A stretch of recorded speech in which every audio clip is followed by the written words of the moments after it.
Hello दोस्तों, कैसे हैं आप लोग। मेरा नाम है पंकज और मैं आज आपको बताने वाला हूँ भारत के महान शासक चंद्रगुप्त मौर्य के बारे में, जिन्होंने भारत पर 24 वर्षों तक शासन किया था।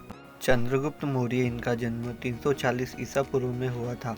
इन्होंने ही मौर्य वंश की स्थापना की थी। इनके पिता का नाम सूर्यगुप्त मौर्य था और इनकी माँ का नाम मौरा था। आज हम चंद्रगुप्त मौर्य का जीवन परिचय जानेंगे। उससे पहले अगर आपने हमारे चैनल को सब्सक्राइब नहीं किया है तो कर लीजिए, ताकि हम ऐसे ही वीडियो आप तक पहुंचा सकें। चंद्रगुप्त मौर्य पहले ऐसे राजा थे जो पूरे भारत को एक साम्राज्य के अधीन लाने में सफल रहे। चंद्रगुप्त मौर्य प्राचीन भारत के इतिहास में एक महत्वपूर्ण राजा है। चंद्रगुप्त मौर्य के सिंहासन संभालने से पहले सिकंदर ने उत्तर पश्चिमी भारतीय उपमहाद्वीप पर आक्रमण किया था और 324 ईसा पूर्व में उसकी सेना में विद्रोह की वजह से आगे का प्रचार छोड़ दिया, जिससे भारत और ग्रीक और स्थानीय शासकों द्वारा शासित भारतीय उपमहाद्वीप वाले क्षेत्रों की विरासत सीधे तौर पर चंद्रगुप्त ने संभाली। चंद्रगुप्त ने अपने गुरु चाणक्य, जिसे कौटिल्य और विष्णुगुप्त के नाम से जाना जाता है, जो चंद्रगुप्त के प्रधानमंत्री भी थे, उनके साथ मिलकर एक नया साम्राज्य बनाया। चंद्रगुप्त मौर्य का महत्वपूर्ण युद्ध राजा धनानंद के साथ उत्तराधिकार के लिए हुआ था। महावंश टीका के एक उल्लेख से लगता है कि चंद्रगुप्त ने आरंभ में नंद साम्राज्य के मध्य भाग पर आक्रमण किया, किंतु शीघ्र ही उसे अपनी त्रुटि का पता चल गया और नया आक्रमण सीमांत प्रदेशों से आरंभ हुआ। अंततः उन्होंने पाटलिपुत्र को घेर लिया और धनानंद को मार डाला। इसके बाद चंद्रगुप्त ने अपने साम्राज्य का विस्तार दक्षिण में किया था।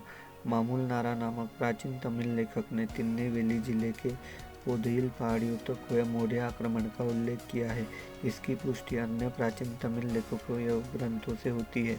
आक्रमण सेना में युद्धप्रिय कोषाल लोग सम्मिलित थे। आक्रमण कोंकण से एलिलमेल पहाड़ियों से होते हुए कोंगू जिले में आए, जो आज का कोयम्बटूर है।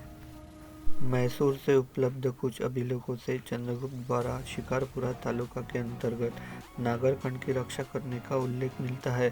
चंद्रगुप्त ने सौराष्ट्र की विजय भी की। चंद्रगुप्त का अंतिम युद्ध सिकंदर के पूर्व सेनापति तथा उनके समकालीन सीरिया के ग्रीक सम्राट सेल्यूकस के साथ हुआ था। ग्रीक इतिहासकार जस्टिन के उल्लेखों से प्रमाणित होता है कि सिकंदर की मृत्यु के बाद सेल्यूकस को उसके स्वामी के सर्वविस्तृत साम्राज्य का पूर्वी भाग उत्तराधिकार से प्राप्त हुआ था। सेल्यूकस सिकंदर की भारतीय विजय पूरी करने के लिए आगे बढ़ा, किंतु भारत की राजनीतिक स्थिति अब परिवर्तित हो चुकी थी। लगभग सारा क्षेत्र एक शक्तिशाली शासक के नेतृत्व में था। सेल्यूकस 305 ईसा पूर्व के लगभग सिंधु के किनारे आ उपस्थित हुआ। ग्रीक लेखक इस युद्ध का ठीक से वर्णन नहीं करते, लेकिन एक बात तो तय है, चंद्रगुप्त ने सेल्यूकस को बहुत बुरी तरह से हराया था। अब आगे बात करते हैं चंद्रगुप्त मौर्य की सैन्य शक्ति के बारे में। मौर्य का साम्राज्य भारत के सामाजिक, आर्थिक, राजनीतिक रूप से संपन्न था। इनकी सुसंगठित सेना में 2 लाख पैदल सैनिक, 80,000 अश्वारोही और 8,000 संग्राम रथ थे और 9,000 हाथी भी मौजूद थे।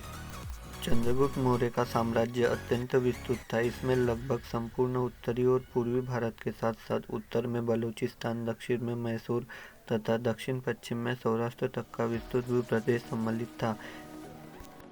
इनका साम्राज्य विस्तार उत्तर में हिंदकुश तथा दक्षिण में कर्नाटक, पूर्व में बंगाल तथा पश्चिम में सौराष्ट्र तक था।